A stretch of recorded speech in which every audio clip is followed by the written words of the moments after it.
ഇന്ത്യയുടെ ആദ്യ ബഹിരാകാശ ദൂരദർശിനിയായ ആസ്ട്രോസാറ്റ് വിജയകരമായി വിക്ഷേപിച്ചു. PSLV C-30 ആണ് ആസ്ട്രോസാറ്റിനെ ബഹിരാകാശത്ത് എത്തിച്ചത്. ജ്യോതിശാസ്ത്ര ഗവേഷണ രംഗത്ത് നിർണായക മേൽക്കോയ്മ നേടാൻ ഇന്ത്യയെ ആസ്ട്രോസാറ്റ് സഹായിക്കുമെന്നാണ് പ്രതീക്ഷ. കഴിഞ്ഞ 50 മണിക്കൂറുകളായി ഇന്ത്യൻ ശാസ്ത്രലോകം ആകാംക്ഷയിലായിരുന്നു.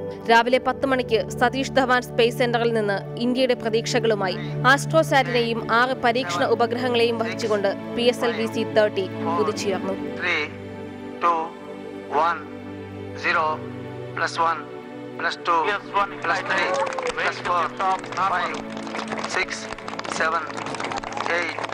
വിജയകരമായ ആദ്യഘട്ടം പിന്നിട്ട് അരമണിക്കൂറിനകം ആസ്ട്രോസാറ്റ് നിശ്ചിത ഭ്രമണപഥത്തിലെത്തി. ബഹിരാകാശ ടെലസ്കോപ്പ് വിദ്യ സ്വന്തമായ ആദ്യ വികസ്വര രാഷ്ട്രമായി ഇന്ത്യ മാറി. അമേരിക്ക, റഷ്യ, ജപ്പാൻ എന്നീ രാജ്യങ്ങൾക്കാണ് ഹബിൾ ടെലസ്കോപ്പ് വിദ്യ സ്വന്തമായുള്ളത്. തമോഗർത്തങ്ങളെക്കുറിച്ചും വിദൂര ഗാലക്സികളെയും കുറിച്ച് പഠനം നടത്താൻ ആസ്ട്രോസാറ്റിന് കഴിയും. ഇതുവരെയും ലോകത്തിന് വെളിപ്പെടാത്ത 1 സെക്കൻഡിൽ പ്രത്യക്ഷപ്പെട്ട് മാഞ്ഞു പോകുന്ന പുതിയ എക്സ്റേ ഉറവിടങ്ങൾ കണ്ടെത്തുക എന്നതും ആസ്ട്രോസാറ്റിന്റെ ലക്ഷ്യമാണ്. ജ്യോതിശാസ്ത്ര ഗവേഷണ രംഗത്ത് പുതിയ കണ്ടുപിടുത്തങ്ങൾ ആസ്ട്രോസാറ്റ് വരും മണിക്കൂറുകൾക്കുള്ളിൽ തന്നെ വഴിവെക്കുമെന്നാണ് ഇന്ത്യൻ ശാസ്ത്രലോകത്തിന്റെ പ്രതീക്ഷ. As you know, this is the result of the dedicated and meticulousness in which our ISRO teams had put in, and we don't leave anything to a chance, and we attend everything. News desk reporter.